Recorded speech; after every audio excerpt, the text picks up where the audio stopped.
Mga kagilas, try naman natin yung trending ice cream, no? 2 sangkap lang daw, makakagawa na tayo ng ice cream. Tingnan nga natin kung legit. Try natin. Meron tayong creme densada, no? Nilagay natin sa freezer ng mga 1 oras. Pagkatapos ay binalikan ko. Kinalog-kalog ko, baka ako nagyelo. Hindi pa naman.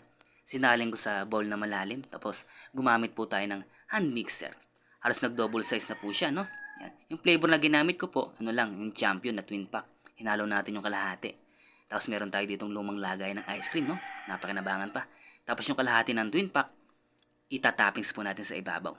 Takpan lang natin at palalamigin natin sa freezer overnight. At kinabukasan po i-check natin, no? Ako excited ng matikman to. Ayan, naku po, ice cream na. Tatakalan ko na yung aking mga chikiting. Yan, excited na rin sila. Mga kagilas, legit, no? Talagang nakagawa tayo ng ice cream. Masarap po siya at malinamnam. Honest review, may katamisan lang po dahil gawa po ng yung creme densada ay talagang matamis na